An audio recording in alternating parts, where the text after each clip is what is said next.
Donc sur ce, nous allons ouvrir ce 7e forum sur l'agriculture et la sécurité alimentaire au Mali, donc qui se porte cette année sur l'investissement productif de la diaspora dans les secteurs agricoles du Mali, les filières porteuses agricoles. Donc, et encore une fois de plus, nous remercions la mairie de Montreuil pour son accompagnement, son soutien à toute la diaspora malienne et en particulier son soutien à notre structure depuis un certain temps. Donc, merci à vous. Et nous remercions également notre partenaire, le SIAD, à travers son président, M. Olivier Bossa, Service international d'appui au développement. Merci à vous pour vos plaidoyers pour l'UNAGRIM. Et merci également pour vos accompagnements de toutes les associations maliennes ici et surtout tout le soutien technique que vous apportez à l'UNAGRIM. Merci à vous. Et merci également au docteur Alou Bari qui représente ici le ministère des Maliens des Mali de l'extérieur. Donc sur ce, on va laisser juste les présidiums se retirer pour l'ouverture de ce 7e forum. Là aussi, je vais essayer de faire court pour donner le maximum de temps aux échanges, parce que mon message est connu déjà. Le public est un public d'experts, on va dire, ou d'acteurs du domaine. Donc il s'agit juste de revoir ensemble, de se rafraîchir les idées sur tout ce que notre pays offre comme opportunité dans le domaine agricole. Donc une petite revue rapide. Notre pays, on le connaît, et les chiffres ont été donnés déjà. C'est un grand pays dans tous les sens, en surface. Au niveau des hommes, on n'est que moins de 20 millions. Mais tous les 15-20 ans, la population est amenée à doubler. Donc c'est une donnée majeure à intégrer. Et je trouve que nos gouvernants ne l'intègrent pas assez. Parce que 20 ans, ce n'est rien du tout. C'est même pas une génération. Et ça va très très vite. Donc on est 20 millions aujourd'hui, et dans 20 ans on sera 40 millions, c'est plus la même chose. Et ces 40 millions, il faudra les nourrir. Donc le sujet qui nous regroupe aujourd'hui revêt une importance capitale.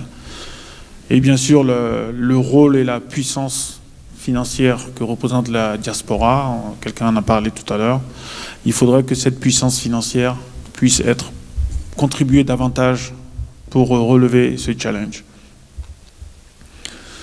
Donc je disais, nous avons de la terre. On est, après le Nigeria, le Mali est le pays qui offre le plus de terres arables, de terres cultivables, presque 40 millions d'hectares.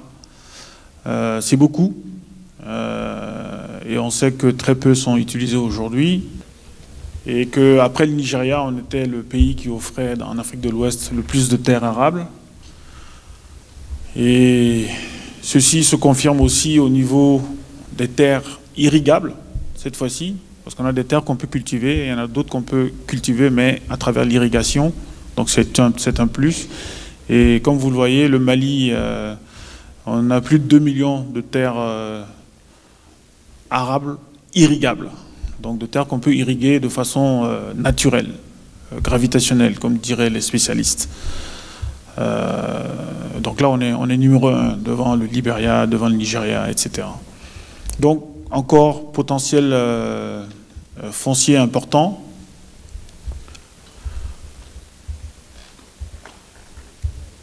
Donc ça, c'est de façon générale, c'est la base déjà. On a les terres, on a de l'eau. On a 2 grands fleuves, le fleuve Niger et le fleuve Sénégal. Et le fleuve Niger est le 2e plus grand fleuve d'Afrique, après le Nil. Donc une puissance hydraulique importante. Maintenant, quand on rentre dans les secteurs, un des premiers, c'est bien sûr le secteur de l'élevage, du lait, de la viande, qui présente une opportunité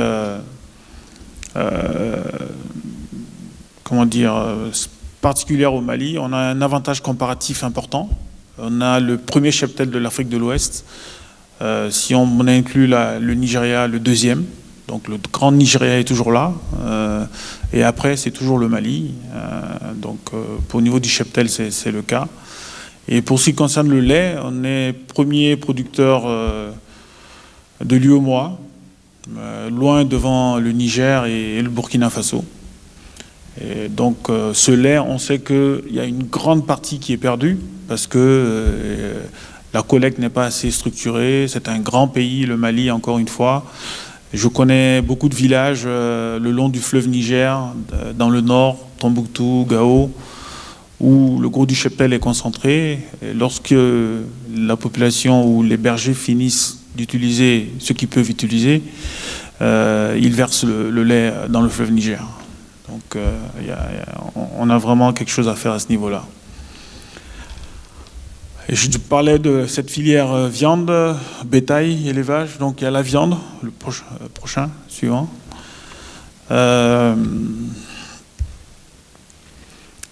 Aujourd'hui, on a le premier abattoir moderne de l'Afrique de l'Ouest, l'Aham, qui est dans la région de Caille d'ailleurs, installé à Caille, qui connaît quelques difficultés depuis 2-3 ans que l'abattoir a démarré.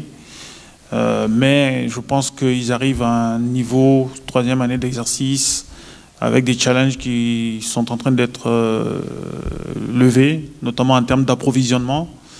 Aujourd'hui, il y a 48 emboucheurs qui vont démarrer incessamment les prochaines semaines, spécialement pour approvisionner cet abattoir-là. L'abattoir fait face à des contraintes réglementaires que des pays voisins ont réchauffées parce qu'ils ont vu une concurrence arriver. Mais on va travailler sur tout ça. Et nous avons un potentiel pour faire 10, 15, 20 abattoirs identiques pour non seulement servir le marché national, mais surtout exporter la viande malienne qui est une viande de qualité.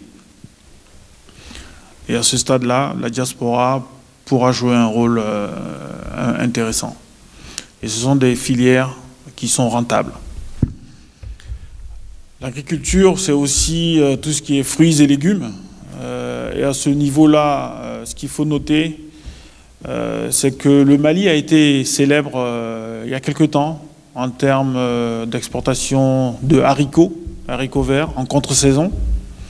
Je pense que les marchés français ont été bien approvisionnés pendant quelques années. Après, avec la crise au pays, la filière a pris un coup. Mais ça fait partie des opportunités que nous souhaitons relancer. Et bien entendu, il y a d'autres cultures spéculatives notamment, tout ce qui est oignons, il en parlera mieux que moi, quelqu'un qui est très dynamique dans le domaine, pommes de terre, sont des cultures qu'il faut continuer à développer. Il y a déjà des initiatives intéressantes, mais comme toujours, on peut mieux faire et nous comptons sur la diaspora pour ça. Et comment cette diaspora, de façon générale, peut intervenir à ce niveau-là?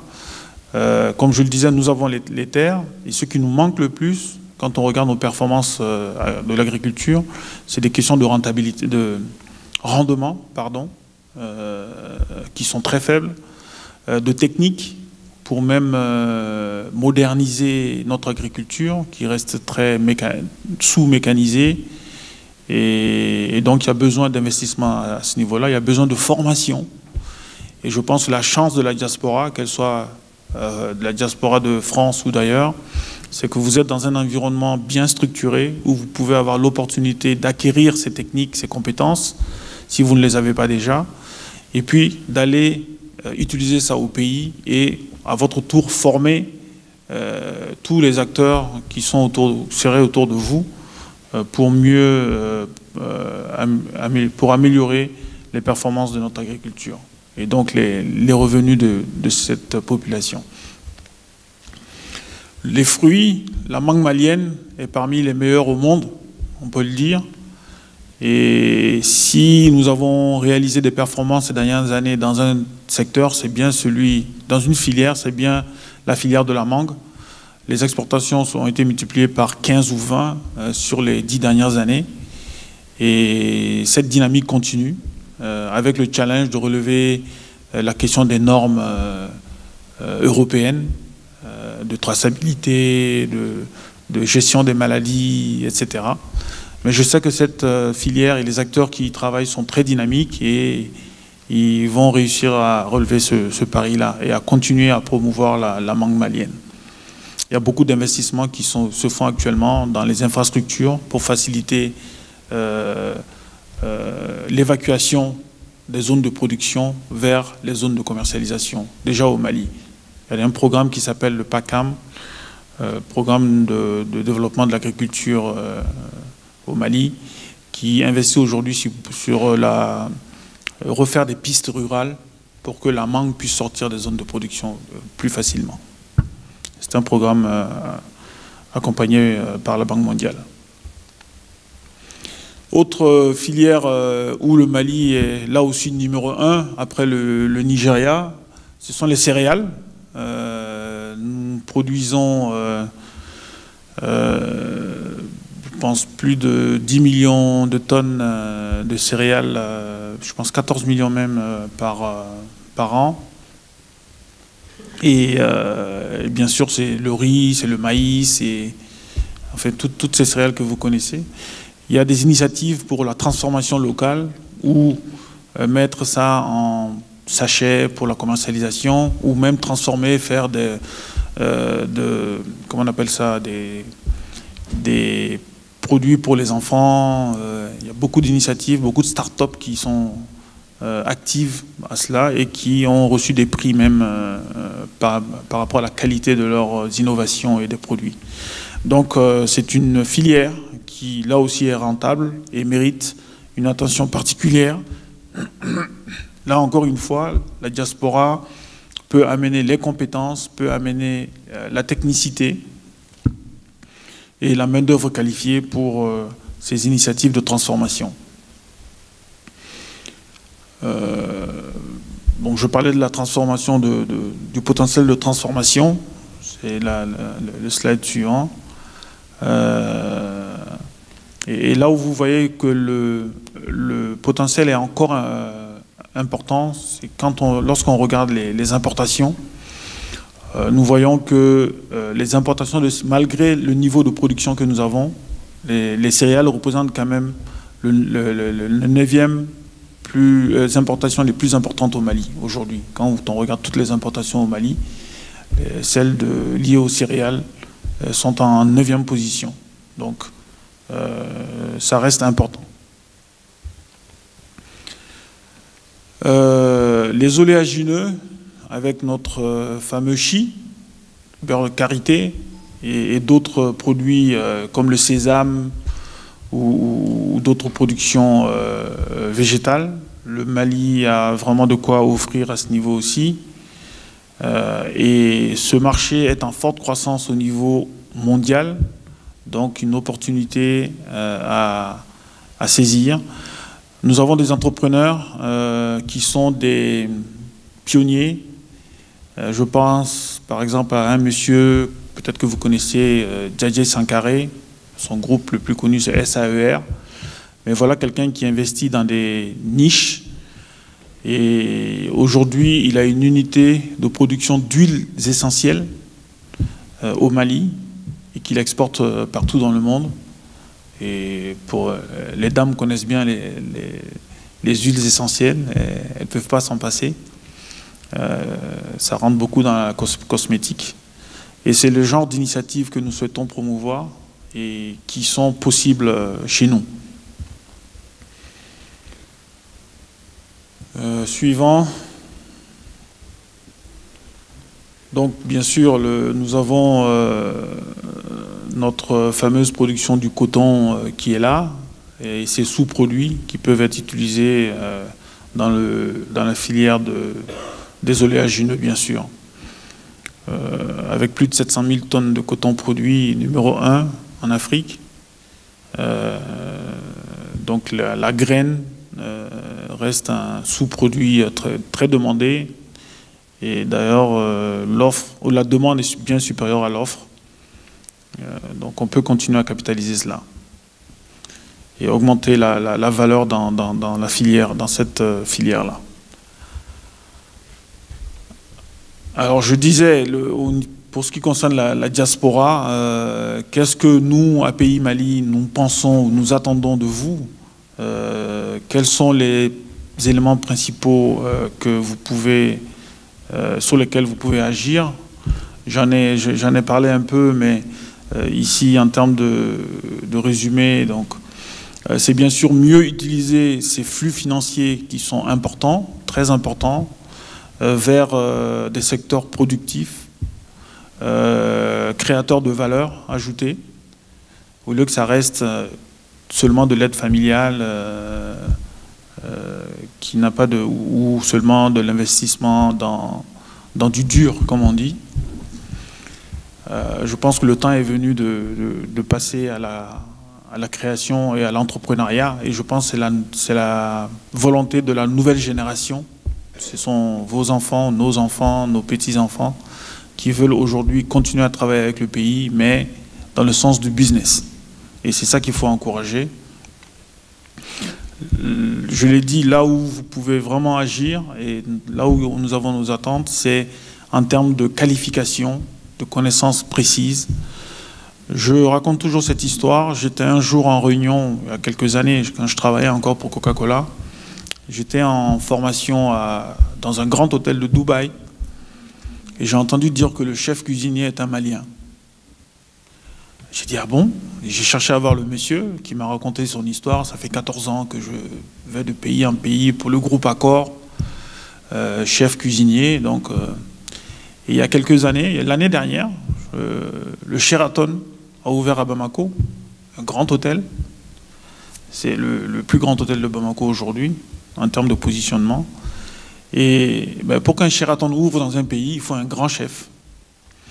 Mon rêve aurait été de voir ce cuisinier malien venir être le chef dans son pays. Et je suis sûr qu'il aurait adoré ça.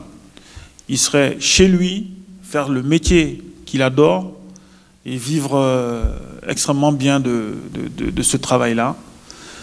Mais le Sheraton est obligé d'aller chercher un expatrié pour pouvoir opérer, pour répondre aux standards de l'hôtellerie.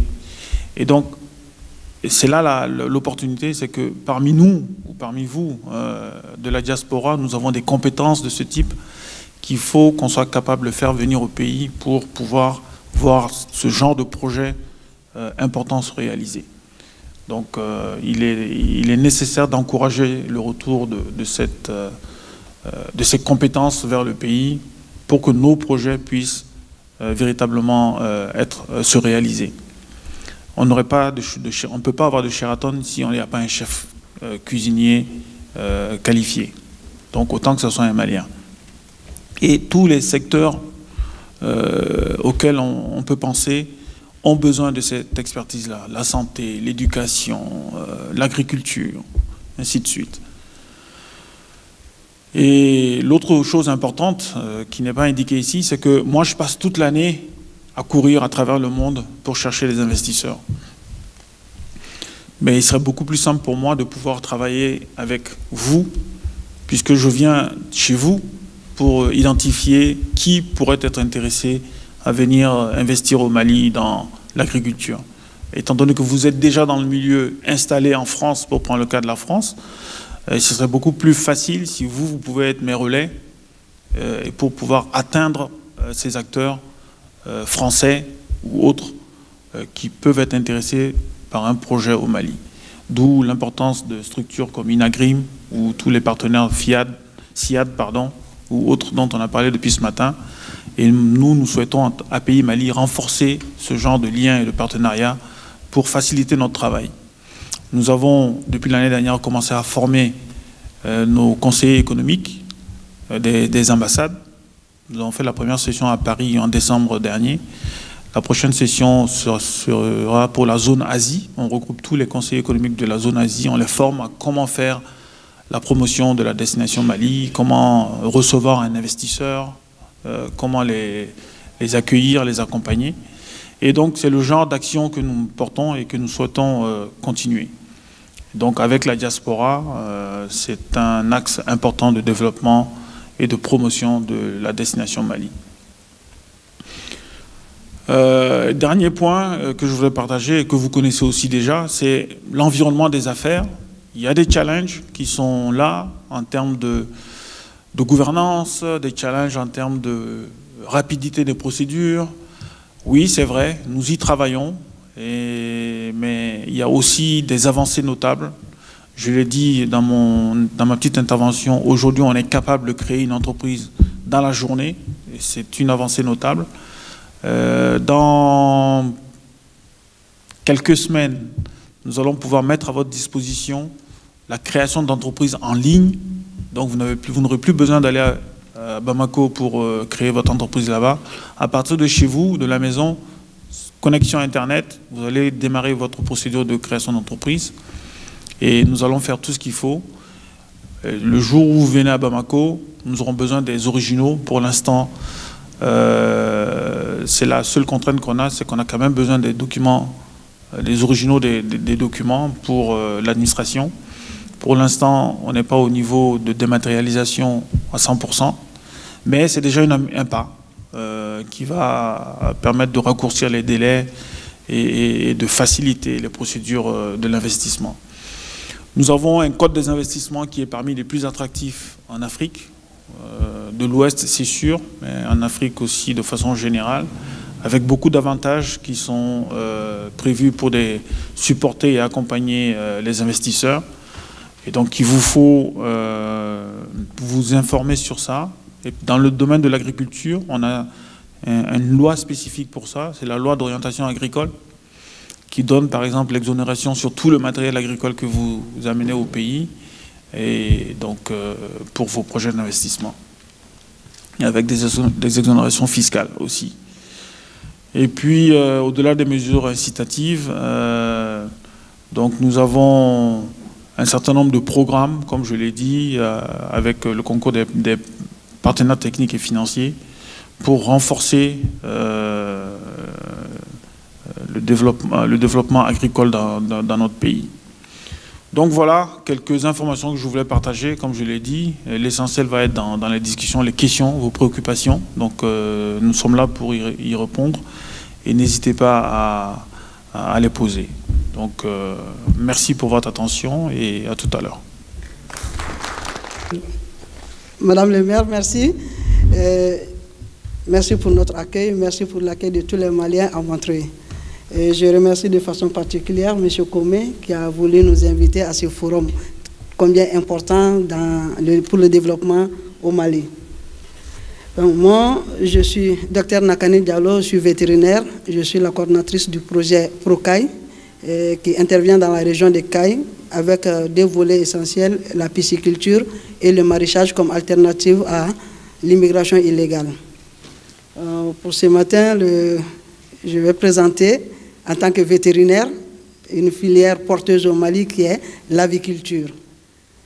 Pour cela, nous allons parler d'abord, avant de parler des aspects économiques de l'aviculture au Mali, nous allons parler des enjeux de l'aviculture au Mali. Et comme enjeu dans l'aviculture au Mali, quand vous prenez, aujourd'hui nous avons un effectif total de 42 millions de sujets, cela y compris les espèces sauvages et l'importation de volailles. Et parmi ces 42 millions d'effectifs au Mali, il n'y a que 5 millions de volailles importées. Les volailles importées, c'est pour la production de viande de chair et pour la production d'œufs. Ce qui fait que l'agriculture en tant que telle reste à présent traditionnelle, malgré les efforts qui ont été réalisés dans le cadre de l'agriculture au Mali, nous sommes là-dedans. Mais le problème majeur est que nous importons toujours les poussins, type ponte et type chair, d'ailleurs pour venir au Mali. Il n'y a que deux sociétés dignes de ce nom qui produisent des poussins, mais avec des capacités très faibles. Il y a Sédiment aujourd'hui qui produit jusqu'à hauteur de 500 000 poussins, et il y a Sodouf qui est en baisse, il produit 150 000 poussins. Les 5 millions de poussins sont importés d'ailleurs, ce qui fait des devises de sortie. Alors nous importons dans les poussins chaque année près de 25 milliards de francs CFA. Et voilà des créneaux sans conteste, créateurs d'emplois et de revenus, mais malheureusement c'est très mal structuré et l'État n'ayant pas les moyens de mettre en place ces différentes sociétés de production de poussins, ce qui rend du coup très élevé le coût de production de la ponte et des poulets de chair au Mali.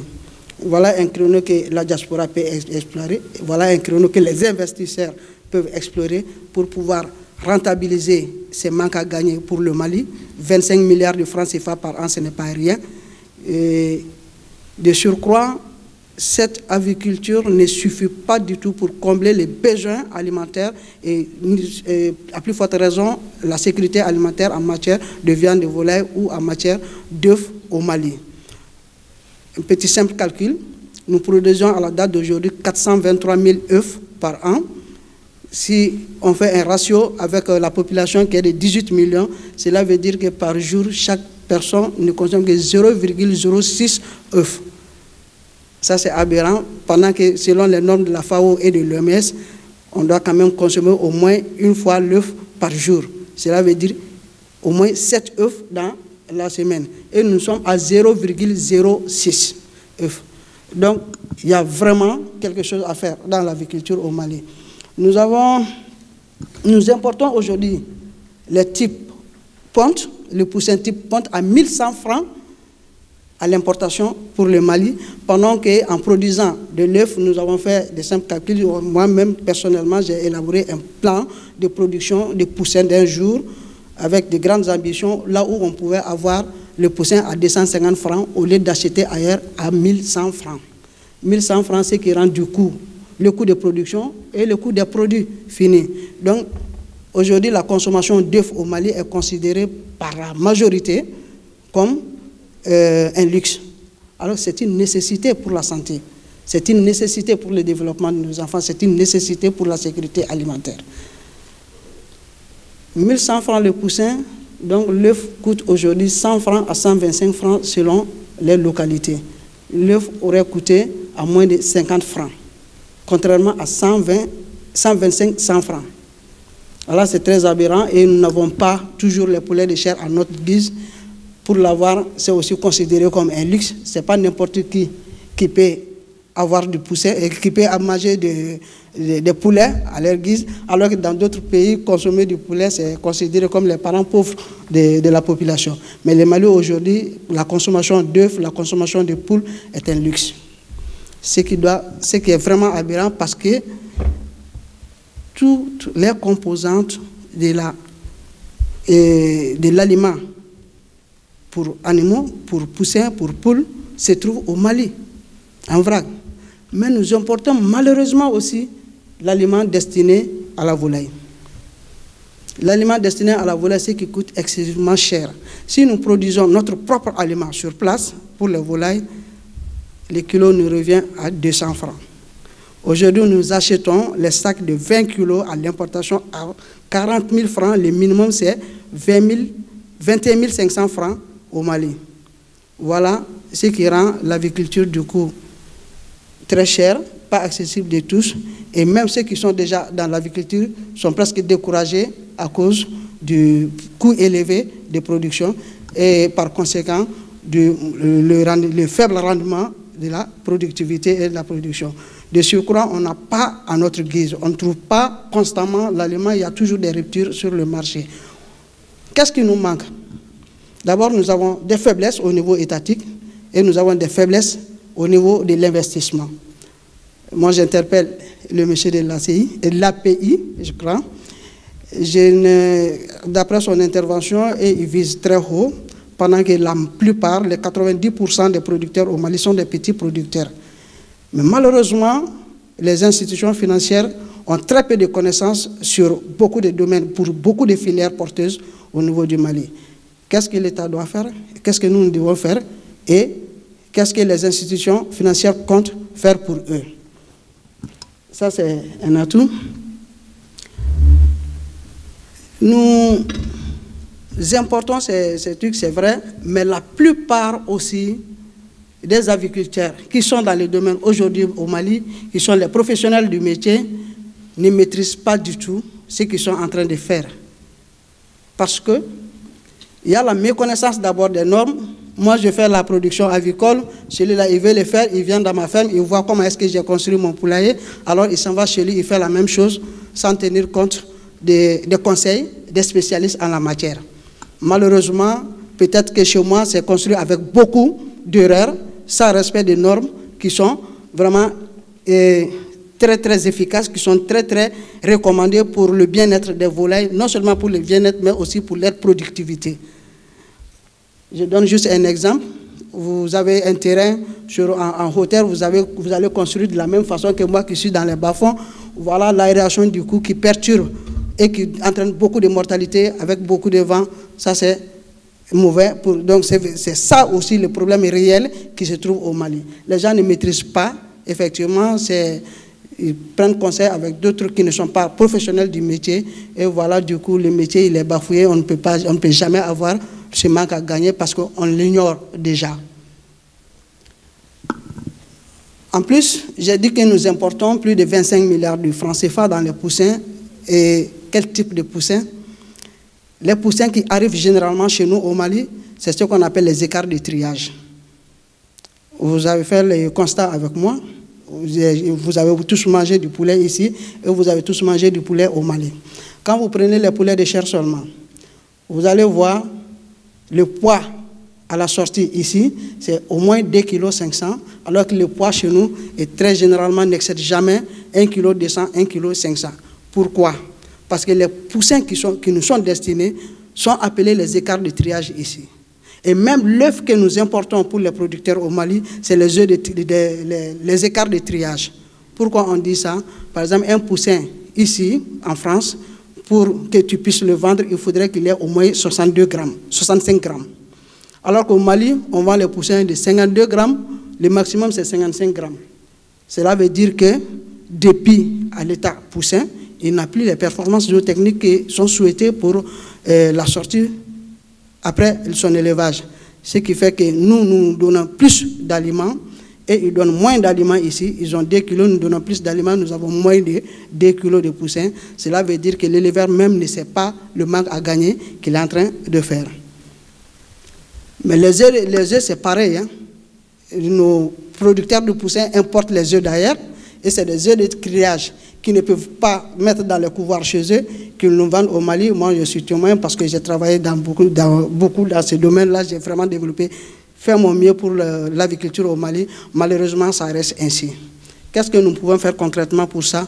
Il faut une large sensibilisation au moins des producteurs. Pourquoi importer les œufs? Pourquoi ne pas produire des œufs? Voilà, j'invite la diaspora.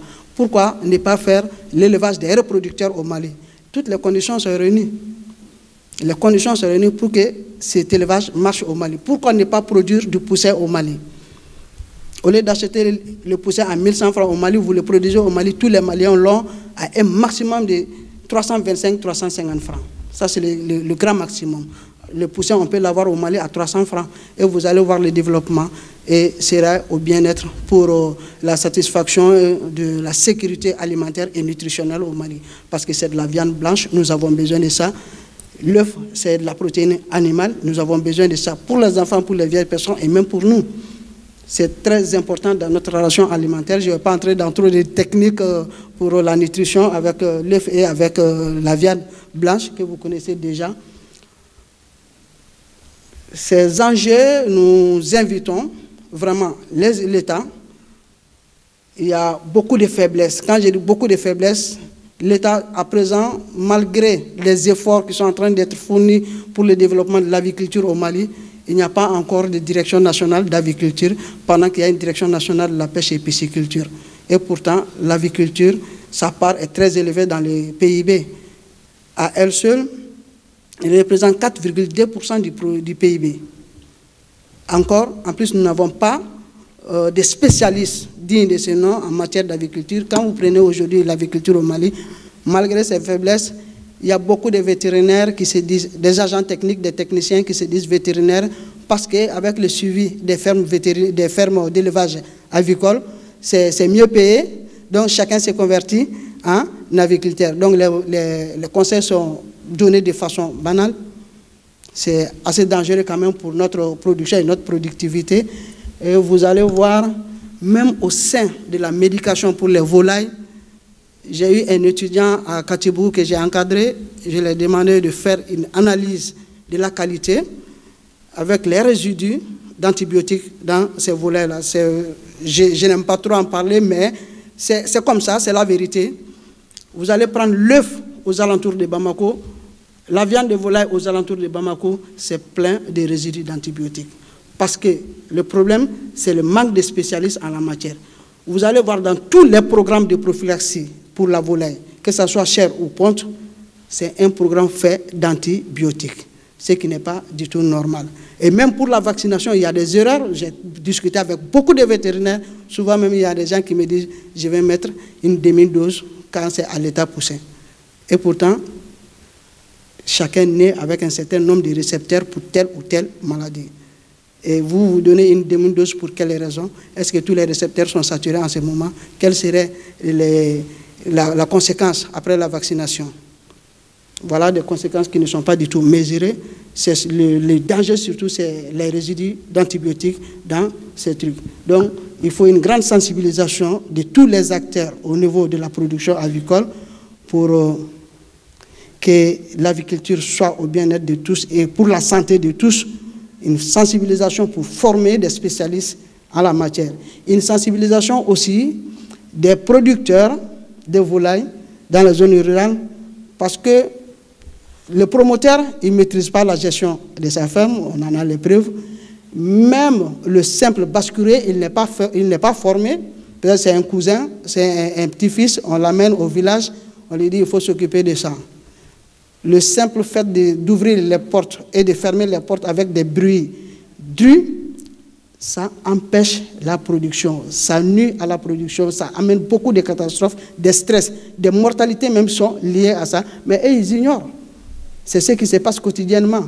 Malheureusement, le promoteur lui-même, ils appellent tout le temps. Voilà, mon ami est là, je vais lui montrer que vraiment j'ai cette ferme-là de 4000 sujets, 60 000 sujets. Ils amènent chaque dimanche des individus, des nouveaux qui viennent toucher tout, partout. Et ça, c'est une source de contamination pour nos volailles. Quelle est la conséquence de ça? J'amène aujourd'hui mes amis, ils font la visite. Après demain, je vais commencer à acheter des médicaments parce qu'il y a une maladie qui est rentrée. Moi, celui qui les fait, il ignore. Mais c'est lui qui est la source. Même le simple fait d'amener les véhicules nouveaux au sein de la ferme peut apporter des germes qui sont très néfastes pour la volaille. Ce qu'ils ignorent, c'est la sensibilité de la volaille face à des maladies infectieuses. Et ces maladies sont généralement transmissibles à l'homme. On appelle ça les zoonoses. On les transmet aux volailles et les volailles aussi nous transmettent ces maladies-là. Le danger, c'est que c'est une très grande conséquence sur la production et la productivité de ces volailles. Par exemple, en investissant 20 millions dans l'agriculture, chaque 18 mois, je dois m'attendre au moins à 12 millions. Mais vous allez compter, personne au Mali aujourd'hui, aucun producteur d'œufs ou aucun producteur de volaille ne peut te dire que on investit tel franc pour un œuf, ou bien on investit tel franc pour 1 kilo de viande de chair. Ça n'existe pas. Cela veut dire qu'il faudrait aussi former les producteurs pour les mangas gagnés, il faudrait former les basse-courriers, il faudrait former les agents étatiques pour les mettre à la disposition de ces producteurs de volailles-là. Malgré tout cela, la volaille, l'agriculture aujourd'hui, c'est un créneau incontestablement créateur d'emplois et de revenus au Mali. Alors, j'ai fait juste un simple calcul, un modèle d'affaires que je vais vous présenter. Par exemple, avec la production pour 4000 sujets, on a besoin de 2 bâtiments. J'ai fait juste des petits calculs. Après, s'ils ont besoin de ça, je vais vous envoyer. Nous avons besoin pour les infrastructures de 21 millions pour 2 bâtiments de 800 mètres carrés. Avec les annexes. Les annexes, y compris les magasins et consoles. On peut passer. Même le puits à grand diamètre si on n'a pas les moyens pour faire les fourrages. Nous avons besoin de petits matériels pour 2 millions, pour 4000 sujets.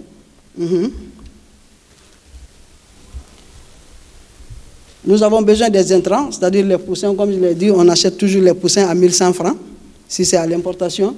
Et nous avons besoin d'aliments. Là, je calcule pour tous les cycles de 18 mois, parce que pour la volaille, pour la ponte, ça c'est le type ponte que j'ai donné ici. Pour les types ponte, on a besoin de 18 mois. 6 mois d'élevage et 12 mois de production. Ce qui fait un total de 18 mois. Et toutes les dépenses ont été calculées sur les 18 mois. Mais sachant que on peut avoir des moyens moins que ça, on commence jusqu'à ce qu'on a l'argent pour la phase de production. Parce qu'après la production, les volailles se prennent en charge et te prennent aussi en charge. Mais pour un peu d'éclaircissement sur tout ce que nous devons investir et tout ce que nous pouvons avoir, voilà, les calculs sont faits sur cette base-là. Voilà, les frais de prophylaxie, et puis nous avons Non, non, ça c'est les infrastructures.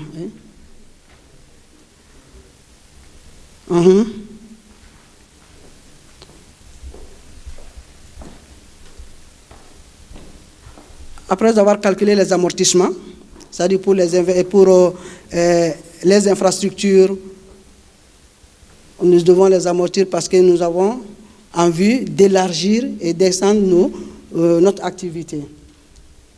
On a besoin de système solaire qui est là pour 20 ans minimum, mais je l'ai calculé sur 10 ans parce qu'on ne sait jamais avec les conditions maliennes. Nous avons du matériel d'élevage sur 3 ans et nous avons les poulaillers, c'est-à-dire les infrastructures pour 20 ans, si c'est bien fait. Oui. Comme j'ai parlé de ça, on ne connaît pas du tout les races, on importe du n'importe quoi, mais quelles sont les souches qui sont adaptées au Mali? Quelles sont les souches qui supportent les conditions maliennes? Les souches qui supportent la température au Mali? Et quelle est sa consommation en eau? Quelle est sa consommation en aliments? Je vois plein importent les légornes.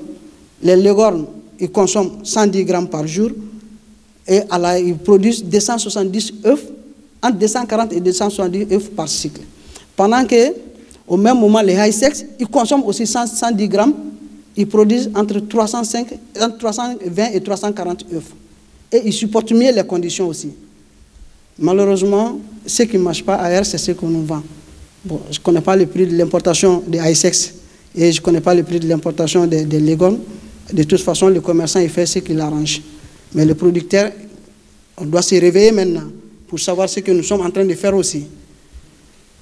Bon, si on fait de simples calculs, à la fin, pour les 4000 sujets, nous allons voir avec en comptant bien sûr les amortissements, nous avons un investissement, y compris les infrastructures et le fonctionnement, 60 750 000 francs CFA. Après la vente, nous vendons les œufs, nous vendons les poules à la réforme et nous vendons les fientes, c'est-à-dire les déchets de ces trucs qui sont aussi utilisés pour l'agriculture. Et là, on peut même faire de la production bio à partir des fientes de volaille. Ça, c'est très recommandé, surtout pour le maïs. Voilà ce que nous avons après un cycle 103 millions, ce qui fait un bénéfice brut d'environ 43 millions. Donc, voilà ce que la diaspora peut faire. Là, je n'entre pas dans les gros projets, mais seulement pour 4000 sujets. Je sais que même 5 personnes en se réunissant ici, ils peuvent le faire. Et là, vous préparez votre entrée à la maison. Il y a quelque chose à faire à la maison quand vous serez au Mali. Au-delà de ça, moi, ce qui est aberrant, c'est que vous envoyez chaque mois de l'argent à la maison et c'est de l'argent destiné à la consommation directe. Pourquoi envoyer de l'argent comme ça? Il y a un adage qui dit, au lieu de donner du poisson aux gens, il faut les apprendre plutôt à pêcher. Investissez, vos jeunes, vos enfants, vos frères auront du boulot à la maison. Quand ils ont du boulot à la maison, 43 millions en 18 mois, moi je ne peux pas l'avoir comme salaire. Même deux personnes comme moi ne peuvent pas l'avoir comme salaire au Mali, même avec la coopération allemande. Ceux qui ont ça au niveau de leur village. Et pourtant, les œufs coûtent le plus cher dans vos villages que qu'à Bamako. En investissant, vous avez 48 millions en moins de 2 ans comme bénéfice brut. Voilà, j'attire l'attention des investisseurs, des filières auxquelles vous pouvez vous intéresser aussi, parce que dans nos recherches, nous avons vu qu'il y a beaucoup de filières qui sont méconnues par les investisseurs, telles que la pisciculture, telles que l'aviculture, et pourtant c'est des meilleurs chronoporteurs aujourd'hui au Mali. Voilà à peu près l'exemple que je pouvais vous donner pour l'aviculture. Si vous avez besoin d'autres informations, nous sommes à votre entière disposition. Merci de votre écoute. Ensuite que je suis Touré, M. Touré Mahamadou, conseiller technique en charge des questions de développement économique du syndicat intercollectivité Mirangimou à Yélemani. Yélemani est un cercle de la région des Caï, il est situé au nord-est de cette région. Ce cercle est composé de 12 communes et un conseil de cercle qui se sont mis ensemble en association pour créer maintenant ce qu'on appelle le syndicat intercollectivité Mirangimou. Mirangimou, c'est un mot soningué, ça veut dire l'attente. C'est le nom donné à cette association. Maintenant, les syndicats, vous voyez les syndicats comme... c'est pas le mot syndicat même qui revendique, mais le décret qui régit la création des associations, des collectivités au Mali, c'est ce décret qui a donné le nom syndicat à l'association des collectivités. C'est pourquoi au niveau de notre cercle, on dit syndicat intercollectivité Mirangimou dans le cercle de Yélémani. Ces syndicats, vous savez bien, le cercle de Yélémani est en collaboration, en jumelage avec la ville de Montreuil depuis 1985. Il y a eu beaucoup d'activités, beaucoup de programmes, projets qui ont été mis en œuvre dans le cadre de ce jumelage, dont le programme phare est le PADI, le programme d'appui au développement durable de Yélémani, vraiment qui a fait beaucoup d'investissements dans les aménagements hydro-agricoles dans les secteurs de Yélémani. Mais maintenant, en 2010, après une évaluation de la coopération entre les deux villes, entre la ville de Montreuil et le secteur de Yélémani, la nécessité est venue vraiment d'élaborer une convention de collaboration dans le cadre de la décentralisation, parce que Montreuil a vu l'intercollectivité Mirangimou qui fonctionne comme une collectivité, son interlocuteur privilégié pour répondre aux actions, à la mise en œuvre des actions de coopération dans ces cercles. Donc depuis 2010, on est en train de mettre en œuvre cette convention qui est basée sur 4 axes fondamentaux, dont l'appui institutionnel, la promotion féminine, la lutte contre la désertification et également le développement économique du cercle.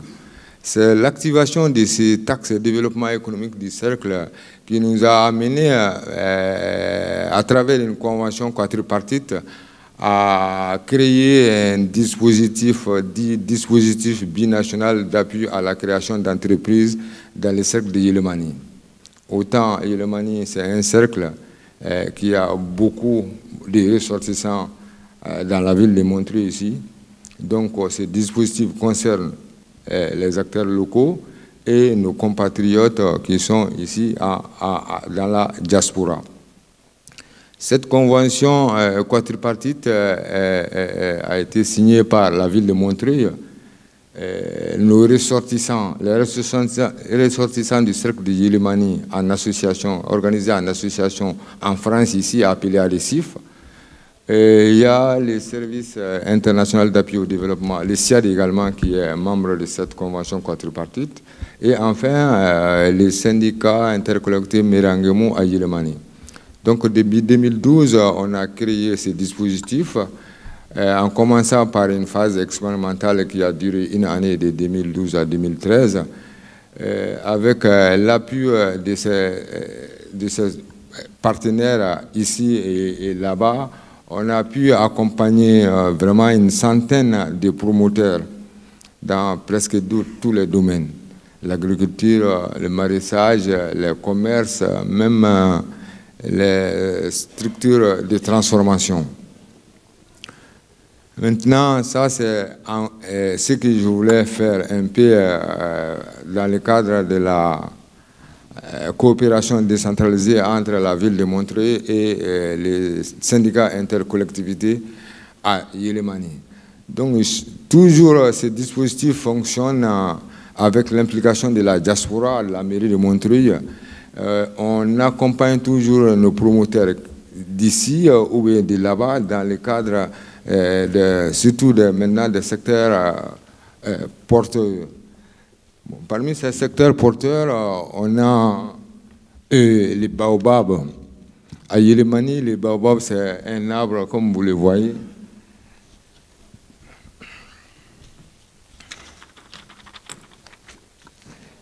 C'est un arbre de la famille de Bombacacées, comme les capuchiers et le fromager. Il mesure en moyenne 23 mètres de hauteur et de 3 à 6 mètres de diamètre. Elle a la faculté de régénérer l'écorce lorsqu'elle est prélevée. Sa fibre interne est résistante et durable et son bois très léger. En revanche, il ne se coupe pas facilement et ne donne pas de bons bois de chauffe. Donc les feuilles aussi n'apparaissent que pendant la saison de pluie. C'est un arbre un peu extraordinaire avec sa pluie comme pin de singe. Par rapport à l'utilisation, je crois qu'elle est utilisée à des fins thérapeutiques et cosmétiques avec des feuilles, sa pulpe, la fibre du fruit ou encore la graine. Ses vertus anti-diarrhéiques et anti-inflammatoires notamment sont très appréciées. Les laboratoires en font des crèmes, lotions, huiles et savons. Et il est utilisé également à des fins nutritionnelles. Les fruits servent à faire des boissons, notamment le jus de pain de singe, les feuilles fraîches que les femmes au niveau local vraiment pratiquent fortement. Localisation, maintenant, cet arbre est localisé dans la région de Kaye, qui est considérée comme la première zone de production du baobab au Mali. Les principales zones de peuplement sont au nord de la région de Kaye, c'est-à-dire les cercles de Kaye, cercle de Nyoro et les cercles de Djema et enfin les cercles de Yélémani. À Yélémani, l'exploitation commerciale est plus forte dans la zone de Djafounou et certaines localités frontalières avec la République serbe de Mauritanie. Le marché de Kaye est le principal marché d'exportation. Selon les enquêtes de terrain, près de 90% des baobabs sont jugés exploités et exploitables. Maintenant, la tendance dominante est à la diminution de la production et à des arbres exploitables. Ça, c'est dû maintenant à leur vieillissement et la baisse de productivité par arme. Donc le constat est généralisé sur le fait que la ressource est en déclin et qu'il est nécessaire vraiment d'entreprendre des actions de régénération. Au niveau de la cueillette est des produits du baobab n'est pas organisée et se fait de manière vraiment anarchique. La récolte des feuilles est largement dominée par nos femmes, tandis que les hommes interviennent dans celle des fruits qui a une grande valeur commerciale. Une présence forte des Maures mauritaniennes et maliens vraiment dans l'exploitation du baobab est observée. Dans la plupart des villages, la population locale priorise la production des feuilles qui rentrent directement dans l'alimentation quotidienne des familles. La transformation par les femmes de pain de singe en jus et autres produits, poudre de feuilles de baobab et tentatives d'extraction d'huile issues de la transformation se développent petit à petit dans la zone de production.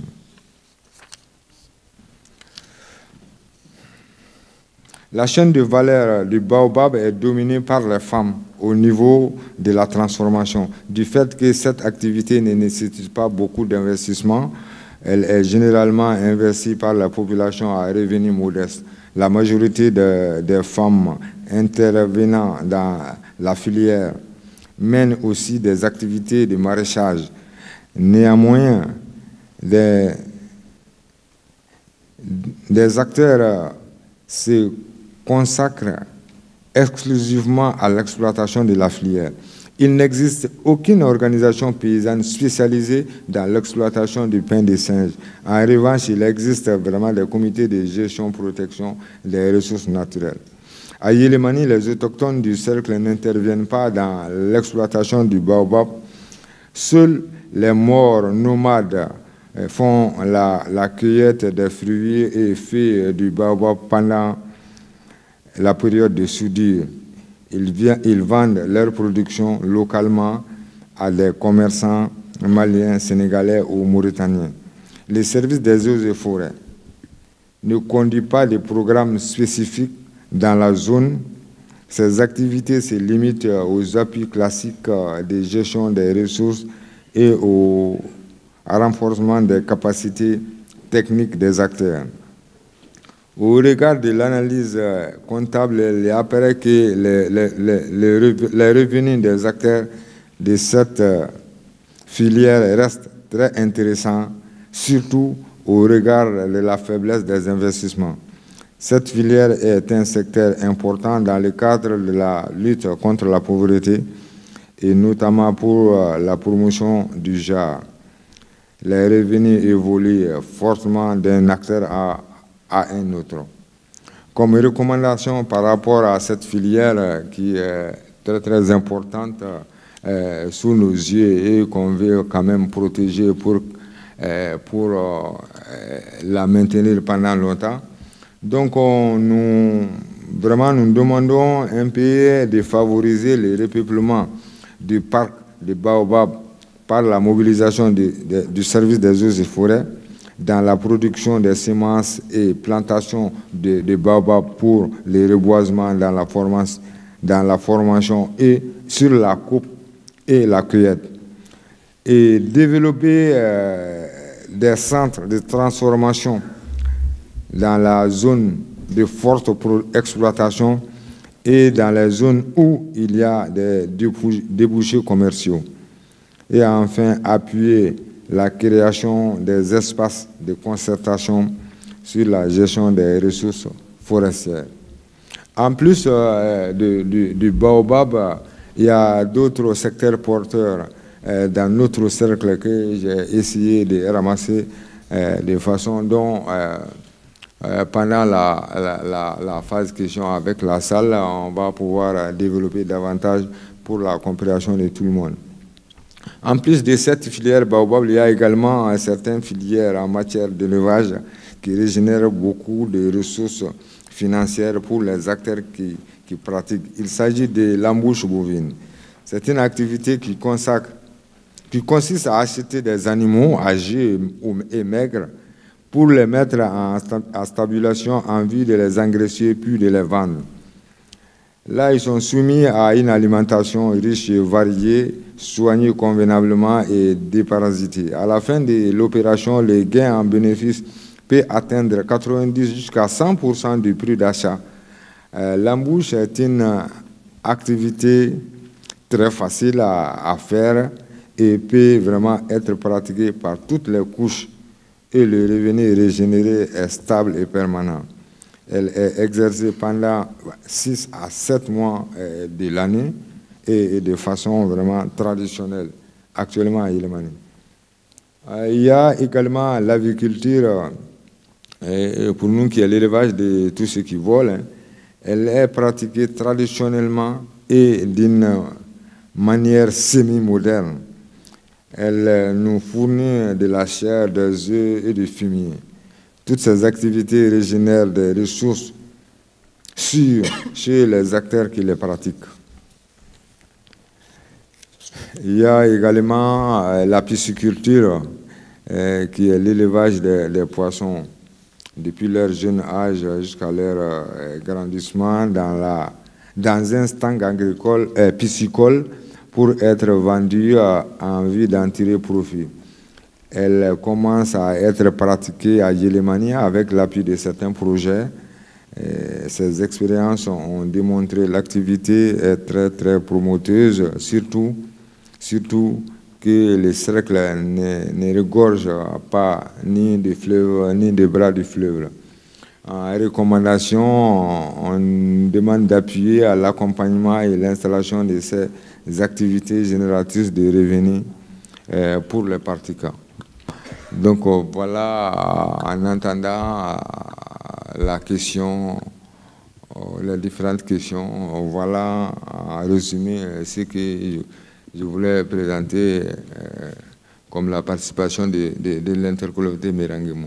Ok, bonjour tout le monde. Donc, je commence à me présenter. Moi, c'est M. Boubacar Diko, malien de la diaspora, qui est rentré au Mali il y a bientôt une dizaine d'années, donc suite à la mission d'un projet agricole. Donc, En gros, je suis entrepreneur agricole au Mali. Une société qui s'appelle Sopama, qui produit dans la zone office Niger, précisément. On a une centaine d'hectares. Donc on produit, au tout début, on produisait du maïs, tout ce qui est un peu céréales. Donc au fil des années, après, on a compris qu'il y a d'autres spéculations plus rentables, comme le maraîchage à grande échelle, le melon, la pomme de terre, voilà. Donc au début, on a un peu galéré, voilà. Comme tout start-up agricole, ou tout start-up de façon générale.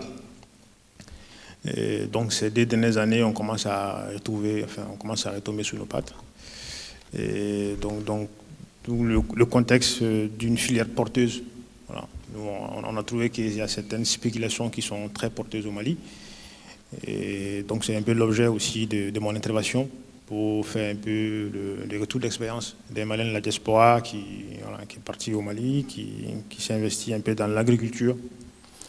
Et avec toutes les difficultés, le manque d'accompagnement, des structures, manque de levée de fonds, voilà. Donc on est passé un peu par tout ça. Et aussi parallèlement à ça, donc suite à toutes ces difficultés, il était nécessaire qu'on se mette en réseau, les jeunes agriculteurs. Donc c'est pour cela aussi j'ai eu l'opportunité de présider un réseau qui s'appelle JAM, réseau des jeunes agriculteurs maliens, où là, il y a tout bord, voilà, agriculteurs, apiculteurs, pisciculteurs, les conseillers agronomes, économiques. Donc l'objectif de ces réseaux, c'est de faciliter un peu nos business. C'est un peu ça. Donc rapidement, moi je vais vous présenter aujourd'hui l'oignon. Donc parmi les 3 spéculations que je trouve très rentables, l'oignon, la pomme de terre, les melons, aussi la tomate. Donc j'ai fait le choix de présenter l'oignon. Peut-être lors des différentes questions, ceux qui souhaiteraient, on pourra aborder les autres spéculations. Voilà, donc je l'ai présenté sous une petite partie. Donc je vais parler de la production, les prix, marges, commercialisation, le flux commerciaux et approvisionnement, l'exportation et l'importation, les circuits de commercialisation, la rentabilité, le potentiel du marché, et puis faire une petite conclusion en termes de stratégie d'amélioration de la filière. L'évolution. Alors, la filière oignon, depuis, comme vous le constatez sur le slide, voilà, ne cesse de progresser.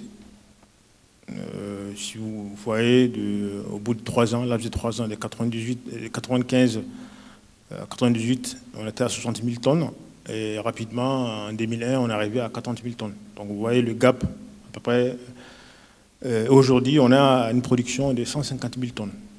Donc une croissance qui est due à plusieurs facteurs. D'abord, le premier facteur, c'est la maîtrise du secteur par un certain nombre d'acteurs, la disponibilité des intrants, l'accompagnement aussi des différents services sur le terrain, même si ce n'est pas encore top, mais voilà. Et ces accompagnements ont permis d'avoir une croissance rapide dans la production d'oignons. Et aussi la demande. Vous savez, l'oignon, c'est quelque chose qu'on mange tous les jours, qui est pratiquement dans toutes les sources. Et puis c'est un légume comme un fruit aussi.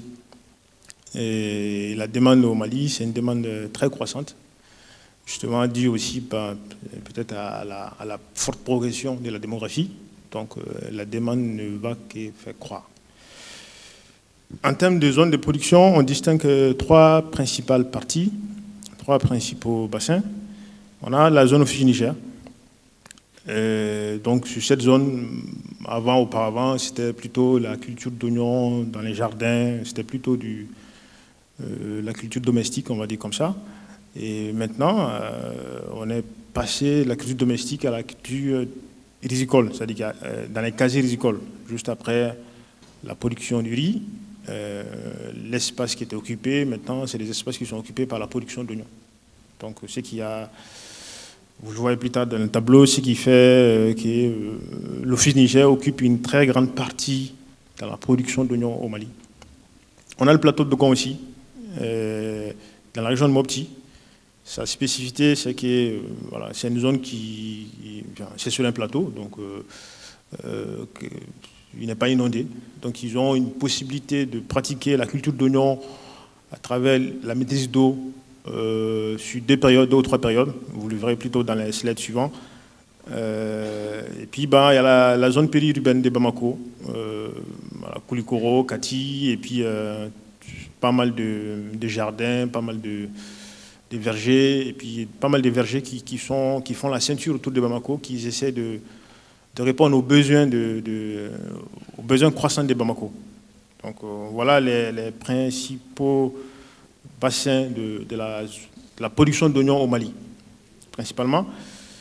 Et donc le tableau, la partie qui est rouge là, que j'ai encadrée, vous voyez que cette partie, elle est en forte croissance, comme d'ailleurs comme toutes les autres parties. On voit que la superficie d'oignons ne fait que croître, et principalement la zone de Ségou, qui est la zone de Ségou, qui est dans la zone Oufige Niger, qui à peu près, on a à peu près 1 million d'hectares arables, qui ne sont pas encore exploités.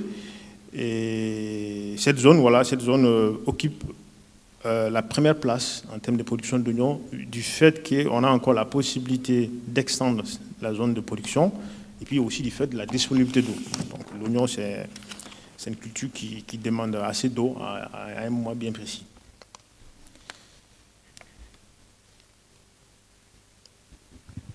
En termes de superficie, on a pratiquement, comme vous le savez, l'agriculture malienne se repose pratiquement par les exploitations familiales, qui est d'ailleurs malheureusement le constat actuel. On a une superficie, les superficies en général ne dépassent pas les 1,5 hectare. Voilà. Dans le jargon, 0,25, 0,5, 3/4 d'hectare. Donc ça, c'est ça qui correspond en termes de production d'oignons, et c'est un peu l'image même de l'exploitation, c'est un peu l'image de l'agriculture malienne, même les riz, tout, ça ne dépasse pas 1 hectare, 2 hectares, maximum 5 hectares. Donc ce qui fait que voilà, le marché, enfin, la production malienne n'arrive pas à satisfaire les besoins en termes de consommation d'oignons. Et en termes de pratiques culturelles, on constate que l'oignon, vu à la maîtrise de certains paramètres, de certains aspects, on était à 19 tonnes, maintenant on est à 25 tonnes. Donc c'est déjà pas mal, mais on n'est pas encore au potentiel, parce que le potentiel en oignon, on peut aller jusqu'à 50 tonnes facilement. Voilà. Et ceux qui maîtrisent mieux le process, ils sont dans les 70 tonnes. Aujourd'hui, dans les pays comme la France, le minimum c'est 50 tonnes. Le Mali, encore, on a des producteurs, le maximum on est à 30 tonnes. Il y a quelques rares producteurs qui ont une ferme mécanisée, ils sont dans les 45, dans les 30 tonnes, dans les 45 ou 50 tonnes. Donc c'est déjà pas mal, il y a une progression nette. En termes de besoins nationaux, voilà, comme je vous dis, le besoin n'est pas encore satisfait, on est aux alentours de 300 000 tonnes. Donc ces besoins, vous allez voir, c'est des besoins qui sont compensés par une forte importation à des périodes de soudure. Et la filière oignon est très bien organisée depuis un bon moment. Donc ils sont organisés en groupement, en coopératif. Il y a une interprofession de l'oignon qui est d'ailleurs gérée par une dame très dynamique, Madame Guindo.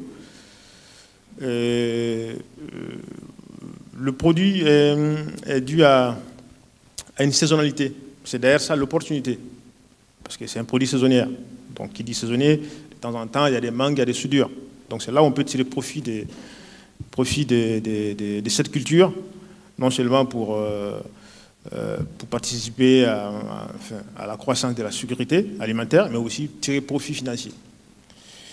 Et donc, en termes de saisonnalité, on constate que les trois bassins n'arrivent pas souvent sur le marché au même moment.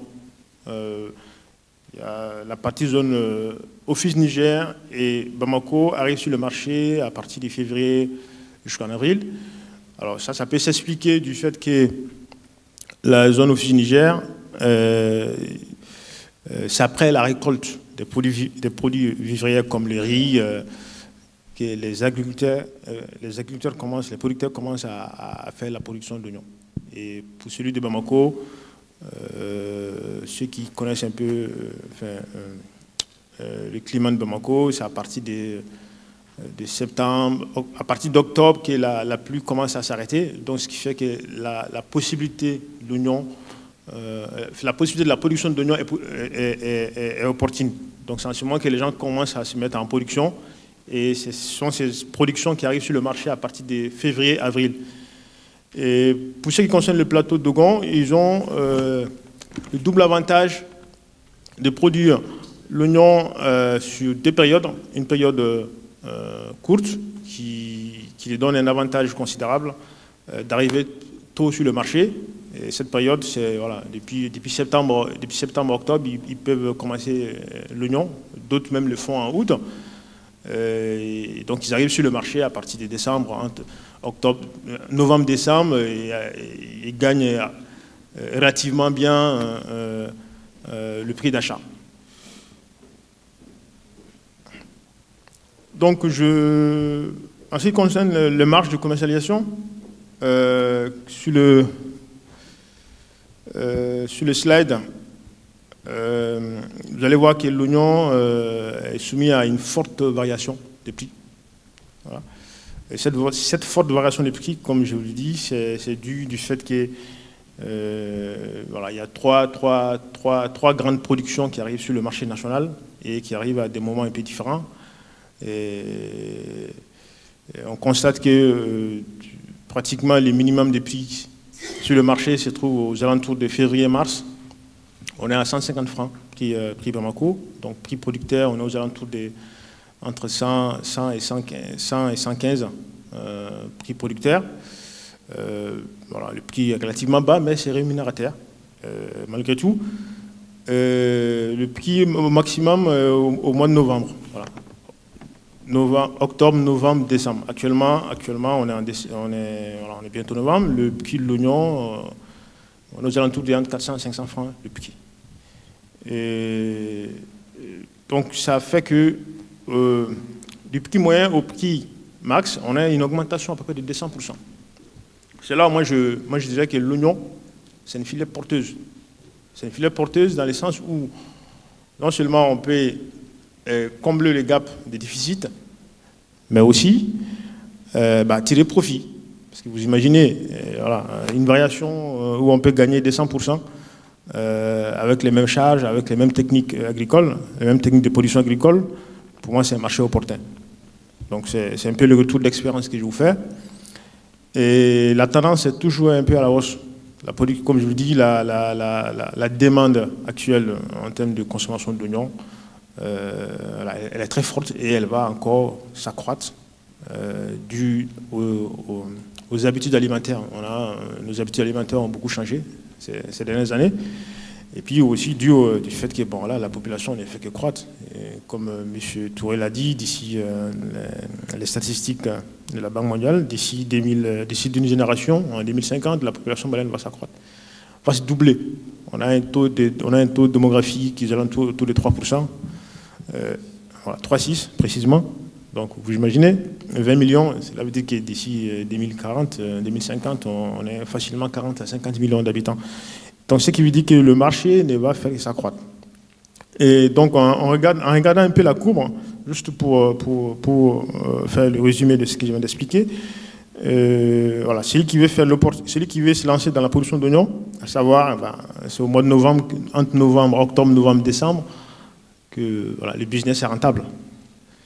Et à partir de janvier, on commence une décroissance du prix du marché, du fait que la grande majorité des agriculteurs se mettent dans la production et que cette récolte arrive sur le marché à partir de janvier, février, mars. Et donc, à partir d'avril, ça commence à s'accroître rapidement. Et quand ça commence à s'accroître, ça continue, il y a une croissance jusqu'à... Voilà, donc c'est un cycle, c'est pas linéaire, c'est d'ailleurs une courbe géométrique. Voilà, donc... c'est d'ailleurs cette opportunité, une fois qu'on maîtrise ces calendriers, c'est là où on peut faire des opportunités dans, pas seulement que l'oignon, la pomme de terre, elle suit pratiquement le même cycle. l'oignon, la pomme de terre et pratiquement même la tomate aussi, le même cycle. Donc il suffit juste de maîtriser un peu le marché, de maîtriser un certain nombre de paramètres pour se faire de très bonnes opportunités. L'oignon est à la fois un produit qui est soumis à l'importation et aussi à l'exportation. Alors l'importation, l'importation parce que le marché malien n'arrive pas, la production malienne n'arrive pas à satisfaire la demande. Et surtout cette partie timing de soudure, elle est assez longue. Elle est assez longue du sens où ça commence pratiquement à partir de juin jusqu'à maintenant, jusqu'en janvier. Donc vous imaginez pratiquement, on fait 6 mois. Le Mali fait pratiquement 6 mois l'importation. Les importations, voilà, c'est les importations venant de l'Europe. Pays-Bas, Sénégal, un peu à la rigueur. Maroc aussi, le Maroc, voilà. Donc on a pratiquement ces 3 pays d'où viennent l'oignon. Pas parce qu'on veut, mais parce que on n'a pas le choix. On n'a pas le choix parce que les producteurs n'ont pas de capacité de production assez suffisante et aussi tout ce qui est conditionnement pour essayer de combler les déficits au moment des soudures. Tout ça, toutes ces choses sont problématiques. Et donc d'où ce temps de soudure, c'est là où il y a l'opportunité. L'opportunité pour les producteurs, l'opportunité aussi pour ceux qui veulent se lancer aussi dans l'importation d'oignons. Et puis, paradoxalement à ça aussi, on a l'exportation. L'exportation, parce que pendant la grande période de récolte d'oignons, rapidement les prix dégringolent. Donc quand les prix dégringolent, on se retrouve à des prix d'oignons qui se retrouvent à 500 et on se retrouve automatiquement à 150 francs des kilos avec une très grande production sur le marché. Et comment écouler? On a les pays de la sous-région. Tout ça, c'est des opportunités, les pays de la sous-région. Certaines enquêtes ont montré que l'oignon, la production d'oignons au Mali, la récolte d'oignons au Mali à partir de février, mars, avril, où les prix sont relativement bas, si on arrive à l'exporter vers la Guinée, la Côte d'Ivoire, le Burkina Faso, des pays frontaliers qui sont chez nous, on peut gagner 300-400 francs. Donc pratiquement on a les doubles. Donc c'est un créneau, non seulement on peut faire l'importation, aussi on peut faire l'exportation. Donc tout ça c'est des opportunités, ça dépend de là où on veut se mettre. Soit on veut faire la production, soit on veut faire l'importation ou l'exportation.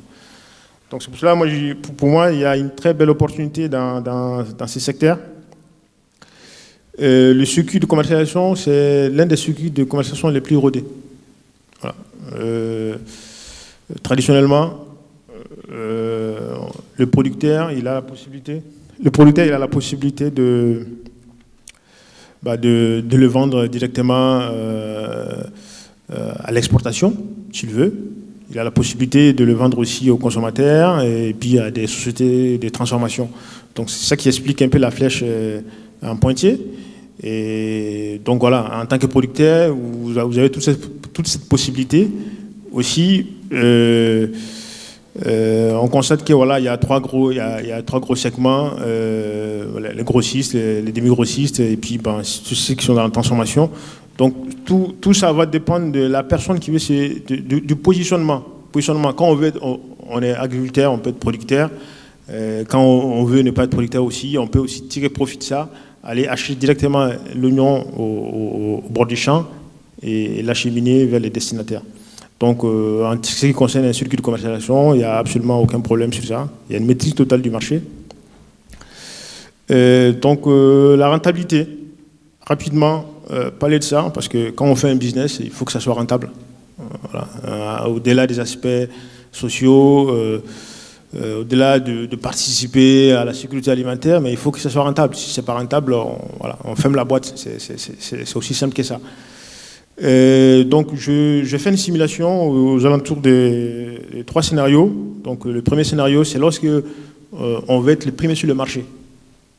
Quand on veut gagner dans la production, que ce soit l'oignon ou la pomme de terre ou d'autres spéculations, la citation la plus rentable, c'est être le premier sur le marché. Donc cela veut dire qu'il voilà, faut commencer relativement la production à partir de septembre. Si on a la possibilité même août, voilà, on commence, et on arrive sur le marché au moment où on a les pics du marché. On est aux alentours de 400, 500, souvent 700, souvent même 700. Il y a eu 2 ou 3 ans, le prix de l'oignon sur le marché était aux alentours de 700 francs. Donc vous imaginez. Donc j'ai pris juste des scénarios un peu très minimalistes. Hein. Une production du tonnage qui fait aux alentours de 25 tonnes, entre 25 et 30 tonnes. Donc potentiellement, on est aux alentours de 10-12 millions de chiffre d'affaires. Donc avec une marge entre 9 et 10 millions. Et ces cycles, il est court, hein. C'est un cycle de 3 mois. Donc vous imaginez, voilà, en 3 mois, on peut se faire 15 000 euros. Juste pour ceux qui ne connaissent pas un peu le franc CFA. En euros, ça fait 15 000 euros en 3 mois. Donc là, on a une très belle opportunité pour être le premier sur le marché. Et puis, il y a le deuxième scénario, ça c'est lorsque pratiquement, c'est ça qui se fait en général, c'est que tous les gros producteurs, tous les agriculteurs, tous les paysans commencent à faire la production de l'oignon en même temps, au même moment. Donc ils arrivent sur le marché et c'est ça qui fait ça qui explique un peu la décroissance du prix de l'oignon sur le marché. Donc même malgré ça, on a une marge entre 1 million et 3,7. Donc ça fait à peu près entre 2 000 euros et 4 000, entre 2 000 euros et 5 000 euros, voilà, de marge de bénéfice. Le troisième scénario, c'est aussi possible, c'est lorsqu'on est tard sur le marché. On commence la production tardivement. C'est-à-dire que notre début de production coïncide au moment où les gens sont pratiquement sur la récolte. C'est en ce moment que vous commencez à faire la production d'oignons et vous arrivez au moment où le prix de l'oignon commence à grimper. Donc le prix de l'oignon commence à grimper et là, ça va grimper jusqu'en fin d'année. Donc ça commence à grimper à partir de juin, juillet, août, jusqu'au moment où ça chute. Et c'est là où aussi vous pouvez profiter aussi de la variation du prix, qu'aux alentours entre 200 et 250. Donc vous êtes à une marge de 5-6 millions, à peu près à 12 millions. Et ça, c'est les trucs minimistes là. C'est vraiment les minimums. Voilà.